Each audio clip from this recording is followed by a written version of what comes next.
morning. A few weeks ago now, Ron talked to us in a sermon about what's in a name, why we pick names, and the meaning of names.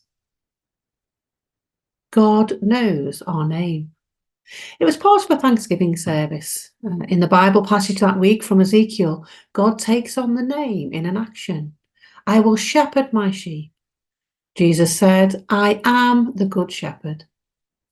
Listening to Ron preach on this passage, it took me back to another Bible character, Hagar from Genesis. I wondered how Hagar may have felt when God first spoke to her in Genesis and called her by name. Genesis 16:7-9 said, the angel of the Lord found her by a spring of water in the wilderness, the spring on the way to Shur. And he said, Hagar, slave girl of Sarai, where have you come from and where are you going? She said, I am running away from my mistress Sarai. The angel of the Lord said to her, return to your mistress and submit to her. To ask a slave girl to return to slavery seems a strange request. But Hagar did go back to her mistress, for she knew the Lord was with her. In Genesis 16:10, the angel of the Lord said to her, I will so greatly multiply your offspring that they cannot be counted for multitude. God was revealing a blessing. It changed everything for Hagar. She now knew she was going to be the mother of her child. A couple of years ago, I ordered some bookmarks off Eden.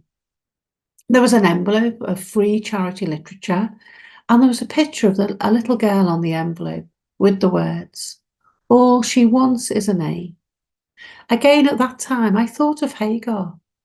It was a letter from Toybox, a charity aiming to change the world for street children. It stated that in Guatemala today, there are estimated 700,000 children who do not have a birth certificate.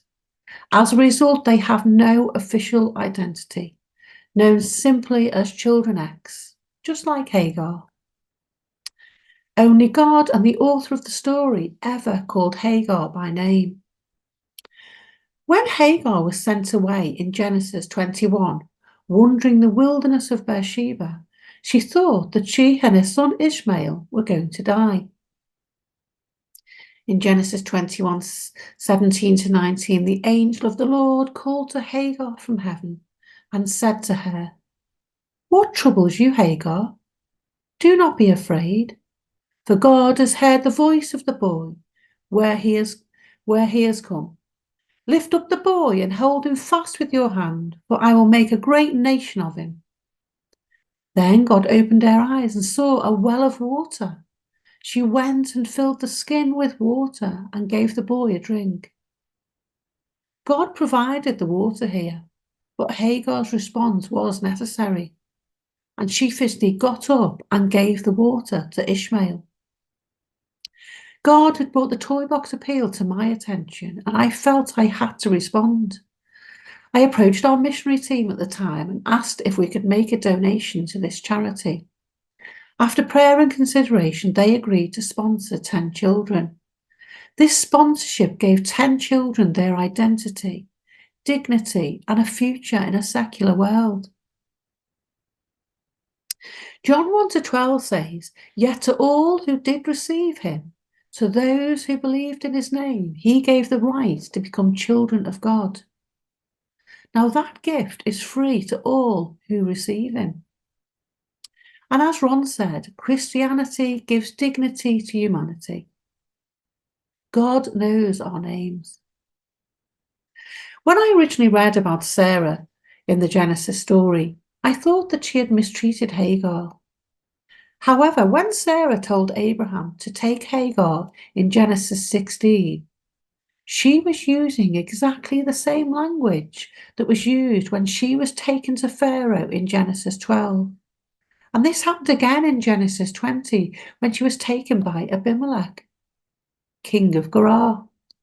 Sarah had been powerless in all this, and because she knew no difference, she treated Hagar in the same way the patriarchs had treated her. But God blessed Sarah. She was now the mother of Isaac, the child of promise. The public theologian James R. Reeves says, both women are chosen as matriarchs, mothers of men who will be the fathers of generations of people. God recognizes both Sarah and Hagar and their children. He chooses them and provides for them. God empowered the powerless. I felt the way God had intervened in this story was amazing. I felt sad the way Hagar had been treated. She was a helpless slave in a very patriarchal society, in a culture that didn't value women. But God values the women in the story. And I think the way he reached out to Hagar and Sarah demonstrates that. It shows that God was also there for the outsider in the story. And that is how God is. He is there for all of us. No matter what our status in society or how rich or poor we are, we're all made in his image. We're all precious in his sight. We're all blessed today that through faith and the death and resurrection of Jesus, we can all have that personal relationship with him. And God knows our name. Let's be encouraged by this, especially Hagar. She heard God's voice calling her name and responds. Are you waiting to hear God's voice? Jesus calls you by name because he loves you. He wants you and he accepts you. It doesn't matter how anyone else defines you or what your circumstances are. Just remember, God knows you and has known you before you were born. Psalm 139, 1-4 says, You have searched me, Lord, and you know me. You know when I sit and when I rise. You perceive my thoughts from afar. You discern my going out and my lying down. You are familiar with all my ways. Before a word is on my tongue, you, Lord, know it completely. Verses 13-14 says, For you created my innermost being. You knit me together in my mother's womb. I praise you because I am fearfully and wonderfully made. Your works are wonderful. I know that full well. Is God calling your name? Whatever you may be going through, just remember, God knows your name. Make time for God in your day today and every day. God is always in control. He doesn't always say it will be easy. And we will go through hard times like Hagar.